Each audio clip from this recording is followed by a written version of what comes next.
but perhaps the most common is that we will identify a country that has resources our corporations covet, like oil, and then arrange a huge loan to that country from the World Bank or one of its sister organizations. But the money never actually goes to the country. Instead, it goes to our big corporations to build infrastructure projects in that country, power plants, industrial parks, ports, things that benefit a few rich people in that country, in addition to our corporations, but really don't help the majority of the people at all. However, those people, the whole country is left holding a huge debt. It's such a big debt they can't repay it, and that's part of the plan, that they can't repay it. And so at some point, we economic hitmen go back to them and say, listen, you owe us a lot of money, can't pay your debt, so sell your oil real cheap to our oil companies. Allow us to build a military base in your country, or send troops in support of ours to someplace in the world like Iraq, or vote with us on the next UN vote, to have their electric utility company privatized and their water and sewage system privatized and sold to U.S. corporations or other multinational corporations. So there's a whole mushrooming thing, and it's so typical of the way the IMF and the World Bank work. They put a country in debt, and it's such a big debt it can't pay it, and then you offer to refinance that debt and pay even more interest. And you demand this quid pro quo, which you call a conditionality or good governance, which means basically that they've got to sell off their resources, including many of their social services, their utility companies, their school systems sometimes, their penal systems, their insurance systems, to foreign corporations. So it's a double, triple, quadruple whammy. Ecuador for many, many years has been ruled by pro-U.S. dictators, often relatively brutal. Then it was decided that they were going to have a truly democratic election. Jaime Roldos ran for office, and his main goal, he said, as president, would be to make sure that Ecuador's resources were used to help the people.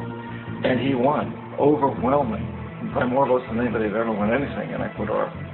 And he began to implement these policies to make sure that the profits from oil went to help the people. Well, we didn't like that in the United States. I was sent down as one of several economic hitmen to change Roldos, to corrupt him, to bring him around, to let him know, okay, you can get very rich, you and your family, if you play our game, but if you continue to try to keep these policies you've promised, you're going to go. He wouldn't listen. He was assassinated. As soon as the plane crashed, the whole area was cordoned off.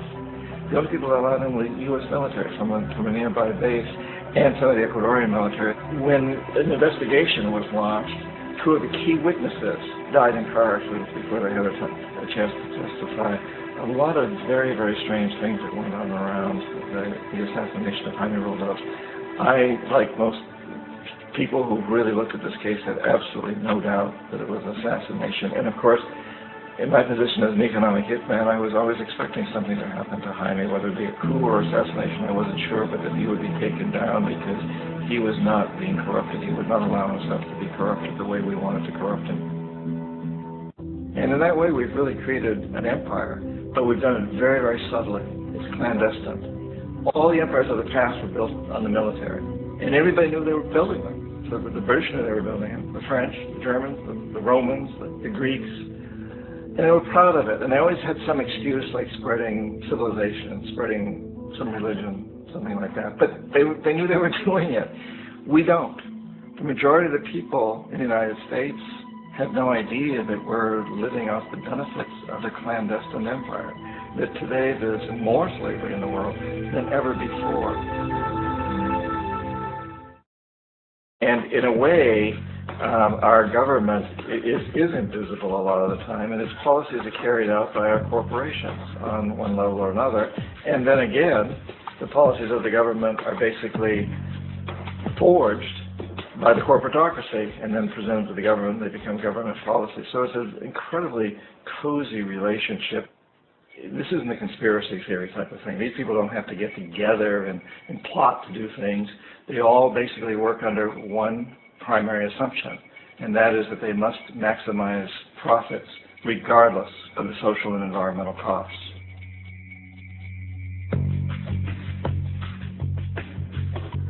The bank and IMF serve this role on a global scale. The basic scam is simple. Put a country in debt either by its own indiscretion or through corrupting the leader of that country.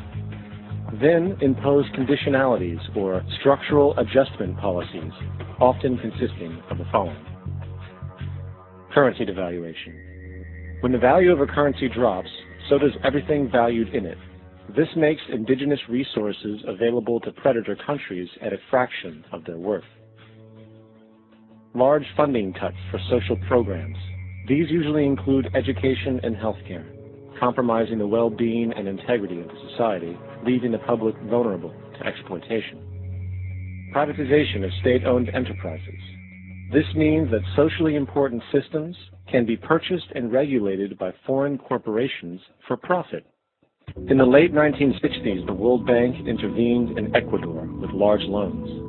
During the next 30 years, poverty grew from 50% to 70%. Under or unemployment grew from 15 to 70%. Public debt increased from 240 million to 16 billion, while the share of resources allocated to the poor went from 20% to 6%. In fact, by the year 2000, 50% of Ecuador's national budget had to be allocated for paying its debts. It is important to understand the World Bank is, in fact, a U.S. bank, supporting U.S. interests. For the United States holds veto power over decisions, as it is the largest provider of capital. And where did it get this money?